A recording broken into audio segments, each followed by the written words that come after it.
Welcome y'all to Spelling Sessions. This is the first installment of Spelling Sessions. Since it is the first installment and I've got some birds behind me, every now and then I might peep up, I am here to let you know what Spelling Sessions is all about. Spelling Sessions is my opportunity to lead with generosity and to give you, my community, an opportunity to get coached here live on Instagram based on topics that come up often with my clients. And this week, the word of the week was compassion. So in fact, let me back it up. Let me tell you a little bit about the origin of spellings and this new series called Spelling Sessions. So Wednesday Wisdoms, out the window. Spelling Sessions in the house. And this all was inspired because I've been seeing how people don't actually know what certain words mean and the power that certain words have on their life.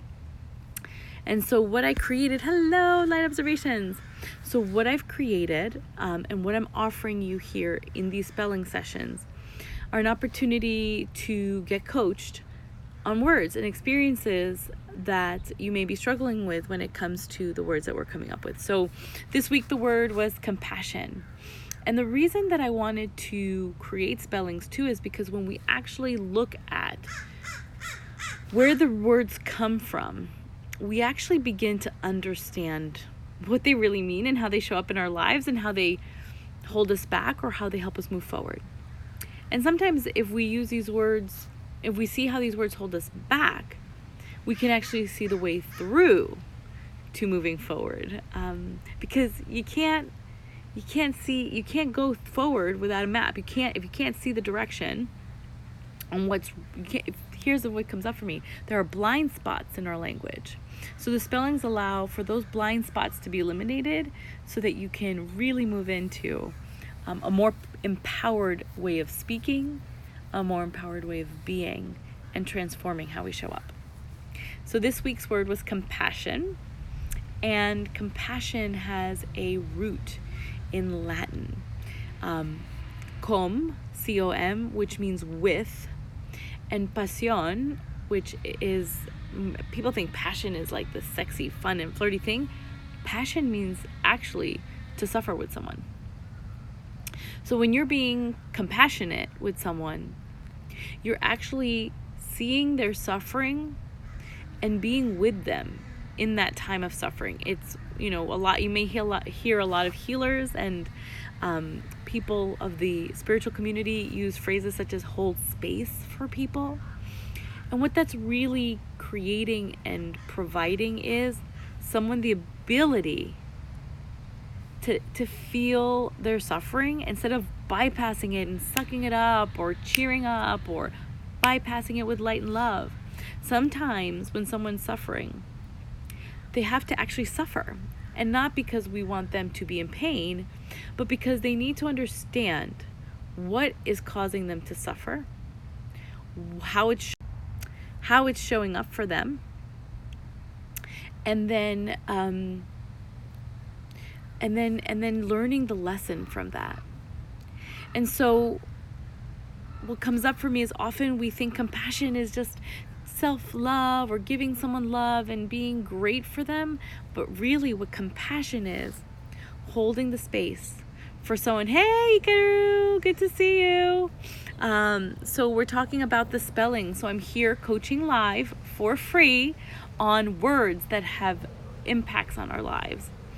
Hey, new friend, how's it going?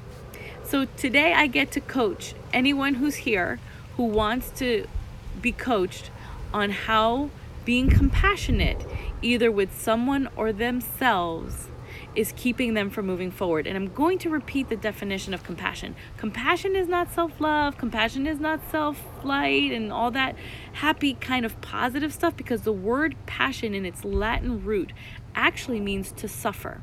And so compassion means to suffer with someone. So I'm going to ask anyone who's here live, who wants to be coached live within the next 20 minutes on compassion, How is either your lack of ability to hold space for someone when they're suffering keeping you from connection with someone else, keeping you from true connectedness with humanity?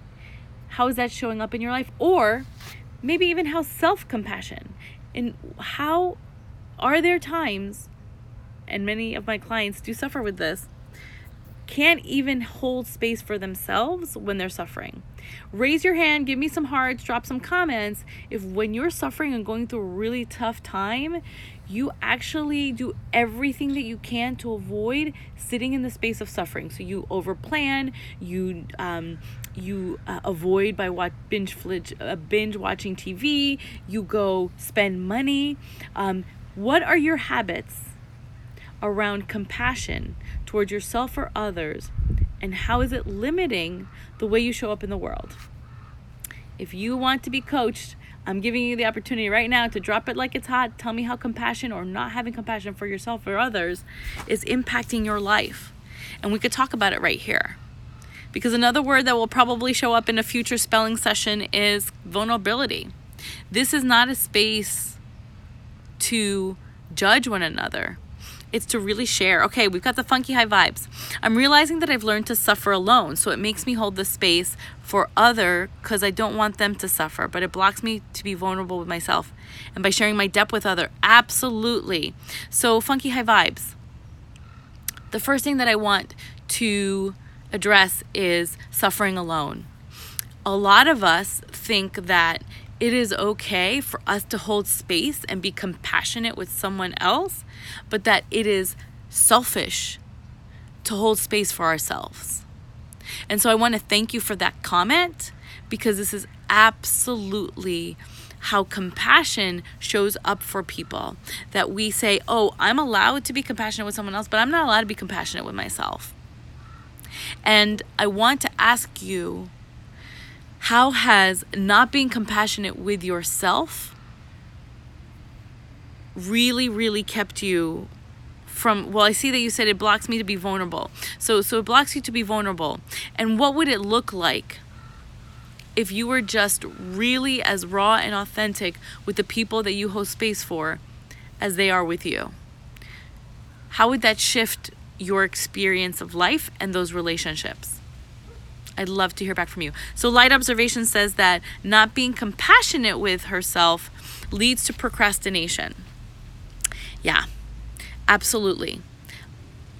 Not holding space for your suffering, because we tend to avoid, creates us avoiding, running away from, and doing things that either appear like we're doing something so that we can avoid the feeling of what's coming up, or it creates a shutdown, right? Our body, our sympathetic nervous system, which is our stress response part of the nervous system, has various levels of behaving. One level of behaving is the feigning death. So back in the day when there were dinosaurs and creatures and humans had to survive, we either ran for the hills or we pretended to be dead. And so I'm going to ask you if you're aware that your experience of lack of self-compassion shows up as paralysis, feigning death, shutting down. What is one thing that you can do to switch into action mode, not for the sake of action, but to address what's coming up for you, right? So it's not, okay, so I'm going to not procrastinate, I'm going to do something on a checklist, but what is something that would allow you to step into action that allows you to move forward and relieve the suffering and not the feeling of suffering caused by actual mental, emotional suffering? Let me know if that made sense. It is a big question, but these are the types of questions we have to ask ourselves to interrupt the behaviors that no longer serve us. And I'm going to commit to my audience here and on the replay that I'm standing to be an interruption in your life. I'm not here to keep you in the patterns that have kept us playing small. All of us have a light to shine, but we need to see our blind spots. We need to interrupt those behaviors that are in our blind spots so that we can transform the way we show up. So Funky High Five says it would bring tremendous healing. I wouldn't hold it all inside anymore. I could share and allow people to really get to know me. But the fear of judgment and the thought of most people don't really listen. They just nod. Hey, great. So what I'm hearing from you Funky High Vibes is there's a sense of that if you don't share vulnerably with someone, it's because you're really not feeling like you're connecting with those people you're sharing vulnerably.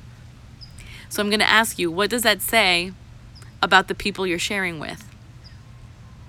If the people you're sharing with are not receptive to your needs and not reciprocal to your needs, what does that say about them? And what does it say about you that maybe you need new peeps, or maybe you can have a clearing conversation to say, hey, I feel like when you need space, I hold space for you, and I would really love for you to hold that level of same space for me when I'm in this kind of position. So you don't have to eliminate people. One thing that I love about awareness and leveling up is we can learn to use words to empower ourselves and the way we speak to people too, right? Because think about, are we being really compassionate with someone if we just cut them out, right? Maybe they're going through suffering and they're like, they have that filter in the back of their head. Maybe something you said reminded them of something else. We can be present to someone else is also going through something. They might not be vulnerable enough to articulate it, right? A whole circle of compassion and compassionate ways of being and thinking happens there when we say, you know what? I don't know what's going on with them, and I can use language to clear this space. And if it's not in my highest good, then you can choose to clear those people. How does that sit with you, Funky High Vibes? Okay, fear of the unknown keeps me small, and I feel like I cannot activate my best self. Sure, you can't activate your best self because you've been in a loop of something makes me suffer, I'm going to shut down. And so I'm going to ask you to think about one small thing. I don't want anyone who's here now or on the replay to think that shift and interruption of behavior needs to be huge. Thank you, Funky High Vibes. I love you too. And thanks for engaging. If you have any other questions or things that come up about compassion, keep on putting it down. But back to light observations. Fear of the unknown is, I think, for a lot of people scary. I think part of the population loves change and part of the population is like, I'm good. I'm in my comfort zone. But I'm going to ask you, how has being in your comfort zone and staying in the known, which is your procrastination as a response to fear or pain or suffering, how has that benefited you? If it has. Because what I'm hearing is that it keeps you playing small. So I'd love to hear back. Yeah. Any other comments? I see that we've got 3 people live. I don't know who else is live. Hey, Sammy. How are you? Who else do we have here? Okay, Zuki, I see you're online too, girl. So it hasn't served you. So keeping in the procrastination loop has not served you. So what is one thing that you can do that could begin to shift you into a new, actually, I'm going to scratch that question. If your habit has been playing small and procrastinating when suffering comes in, what is a new way of being that you can begin to stretch into? Yeah, baby steps, but baby steps into what? What is a new way of being that you can be to break out of the loop of procrastination when suffering comes up? And just as a recap for anyone who's coming in new, I am doing my new spelling sessions theory every Wednesday. I will be doing live Instagram coaching around a word a word that we create for the week. And I will be asking for more input on words that you need to empower yourself with or that you're struggling with when it comes to your daily life. So this week it's compassion. Compassion's root word comes from Latin com, which means with, and passion, which means to suffer. So we're talking about how being compassionate, not being compassionate with ourselves or others, have impacted our experience in life. And so light observation says, I'm washing yesterday's dishes. That's a start. Accept that change will not harm me. Yes. Okay. I love this. So if you know that not being compassionate with yourself causes you to go into paralysis, right? The death mode rather than the flight or fight mode, which is action. I'm hearing that you are starting with taking small actions into organizing your home, your space. And then I hear that you're saying, yes, you have to accept that change will not harm me. So if you have the perception that when you're suffering, you have this habit and it's change, trying to change causes you pain and the pain of thought that you will be in pain, what is one way that you can step into non-harmful change? Because washing the dishes probably is familiar to you. What is one unfamiliar step or action that you can lean into that will allow you to disprove the thought pattern that change will harm you? And maybe you don't have an answer right now, light observations. Maybe you have to sit in the examination of that. But I'm gonna leave that question for you. I'm gonna put it on the replay, and I'm probably gonna begin to upload these on IGTV so that you can refer back to them. So anyone who's here who has any questions, so we're talking about compassion. How does compassion, not being compassionate with yourself or others, impact your life, impact your experience? Great. Light observations, I'm really glad that you're going to meditate on that, right? Because we've been in a loop of change will harm me. And so now we need to sit in a loop of change will not harm me. And it doesn't have to be a big gesture. I'm not asking you to do anything that's big. Sometimes it's the smallest experience, the smallest shift in behavior that will begin to allow us to create a new response. This response of procrastinating procrastination is a really, it's actually a really scary experience for people, because when you procrastinate, and maybe that's where, okay, give me some hearts if procrastination is a word you want to see in the near future, in the next few weeks okay. Hi, Jessica. So just to let everyone know, we've got some new people coming in. I'm coaching around the word compassion. Compassion means to suffer with, either yourself or others.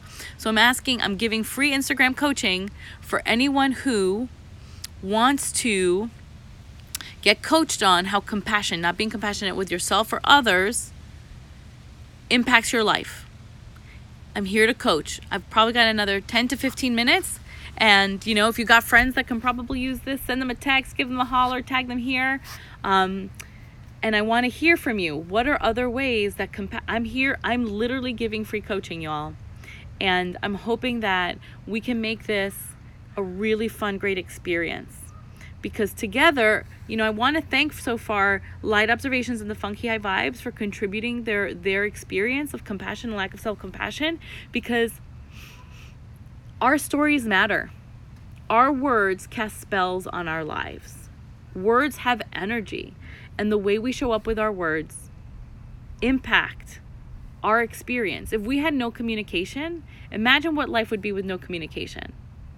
How many people have gotten into a pickle because you assume someone's body language?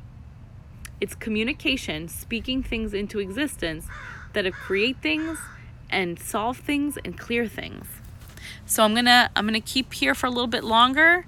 Okay, procrastination. We got some procrastination. I don't know if we'll do that next week or the week after, but I'm gonna put procrastination on the list.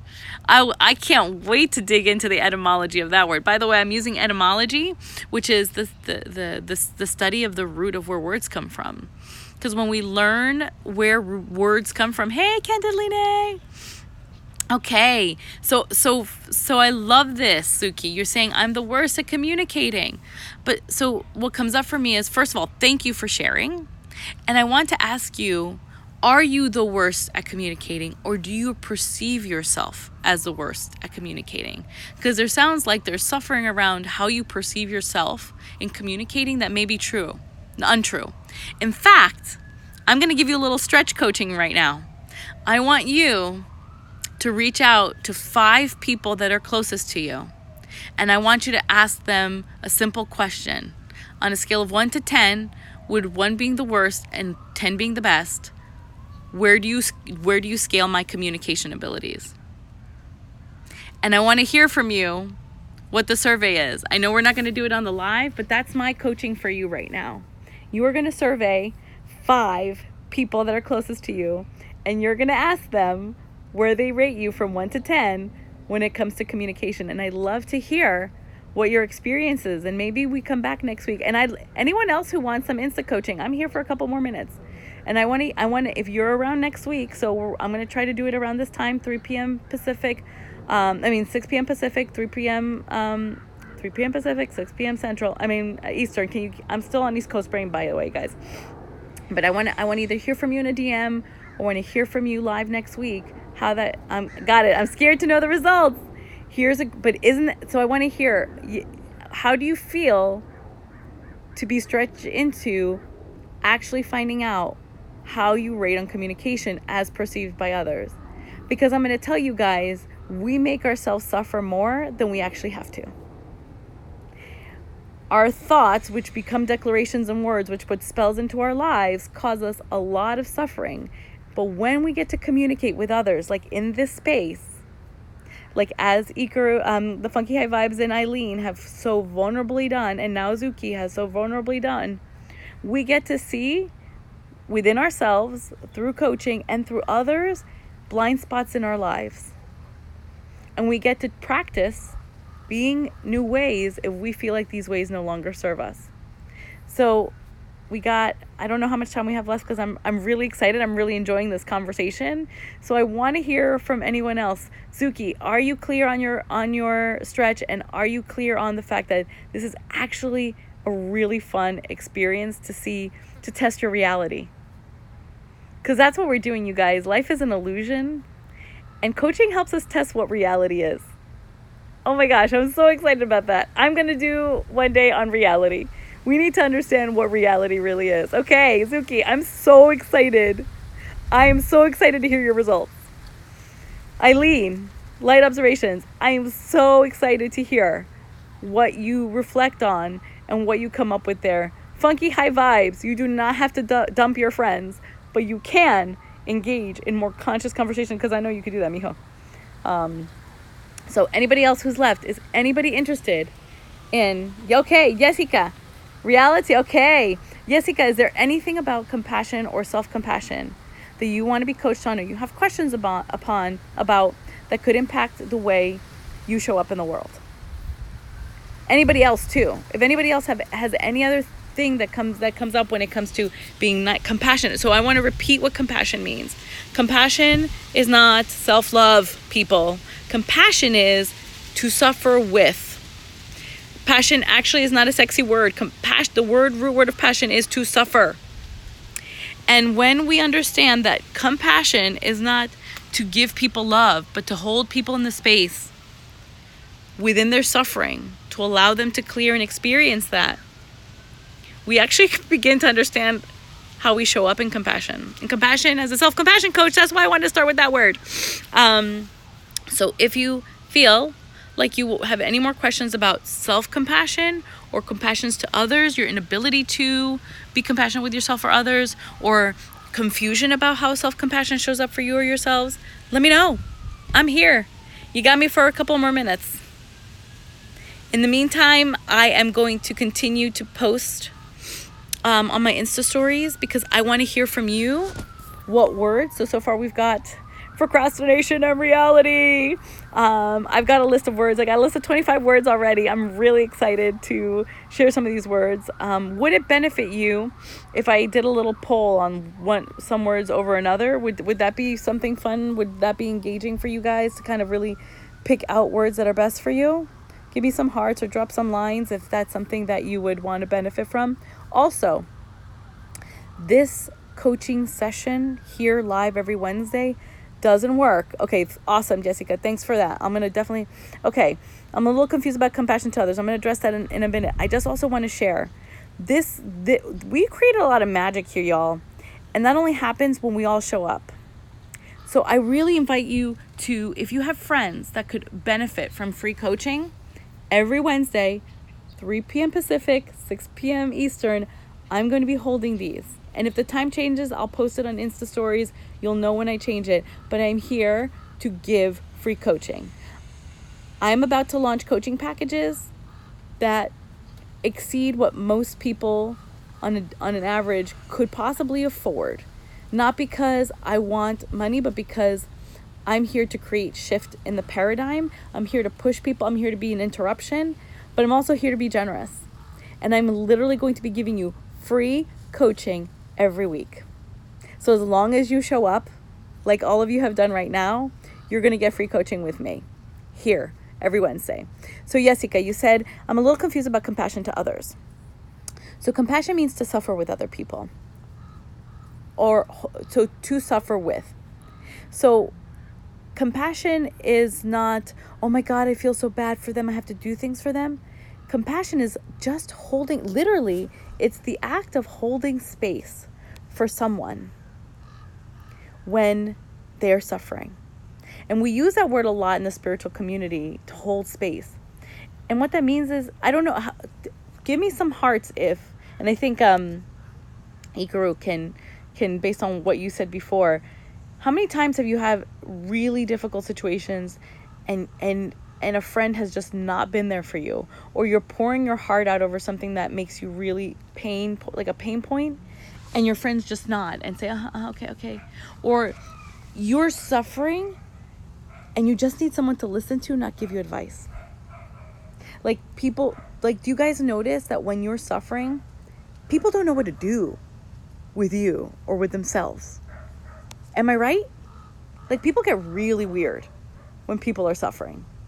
They either become avoidant or they become over supportive in a way that's like, listen, I just needed you to listen. I just needed someone to share that so you can get that off your chest. Who has had that experience of the experience of suffering, either themselves or someone else, and witnessing someone else's suffering? No? So the idea of compassion to others is being a space, holding the space, being a clearing so that someone can process what's making them suffer. Because suffering is not necessarily a bad thing. Suffering is like an emotion, is an emotional reaction to something that's uncomfortable. Hey, primo. So suffering is a reaction to something that's uncomfortable or something that's not sitting well with us. And we have the opportunity to process and learn from it. But we only process and learn from it if we sit with ourselves or have someone sit with us to allow us to process what came up, get those words out, get those feelings out, to come through on the other side and not be suffering anymore. But what a lot of people do is, hey, I'm doing some online coaching. So what we do with suffering for other people or compassion for other people is we tend to get icky, or we try to give them advice. But a lot of times compassion is just being there. There are actually studies, so this is an interesting one for you guys to know. There are actually studies. Do you guys know what catatonic is? There have been studies that sometimes therapists just showing up and sitting in silence in front of someone who's catatonic, which means someone who cannot speak, has impacted their sympathetic nervous system, which is their flight or fight nervous system. Sometimes our mere presence can alleviate someone's suffering. So being compassionate with someone is not doing something for them. It's not saying something for them. It is our mere presence that is the healing experience. And so compassion is being in presence with someone during their time of suffering. Self-compassion is being present with yourself during the time of suffering. And as we said before, our sympathetic nervous system, when we're suffering, our sympathetic nervous system activates, and we either go into flight or fight, or we go into feigning death, which doesn't really create positive action to process, understand what's happening, and move forward more boldly, more actively, more lovingly, and really more authentically. Because the more we hide what's coming up from us and what we suffer with, the more we avoid our authenticity, because we really don't know who we are. We know what we are not because we're running away from it, but we don't get to know who we are because we avoid it. Yeah, the worst thing to say is get over it. When someone is suffering, y'all, I'm really, really, really going to encourage you to not say get over it or how can I help you overcome this. The biggest thing you could do is be a presence, be present, listen without having to react. And that's actually really uncomfortable for a lot of people. So I think I'm going to start wrapping this up. Jessica, does that help you understand compassion towards other people? Let me know. Give me some hearts. Drop me some emojis. I see that your mind's blown right now. Does that help everyone? I want to know, as a quick wrap up, what you're experiencing, what you're becoming present to. Has this helped? Give me some feedback. Let me know if this serves you. Does this free coaching serve you? Is this of interest to you? Is this of interest to other people? Do you know someone? Oh, I'm so glad. I'm so glad, Jessica. So I want to encourage you. This is a movement I want to create here. Free online coaching, once a week. We can shift the way we think about words and ourselves and our minds, and we begin to transform the way we be. So if you have a friend, a family member, a new stranger that you become friends with, whatever it is, and they can be empowered by learning about words and how it shows up in their life and how to become more empowered with them, tag them on a post. Send them over to my Insta stories when I'm around. Bring them to a live Wednesdays, 3 p.m. Pacific, 6 p.m. Eastern. Finally got it straight. I'm still on East Coast brain, y'all. Anyway, thank you. Thank you for your presence here. Thank you for your participation. And I cannot wait to see you same time next week. Love you all. Bye.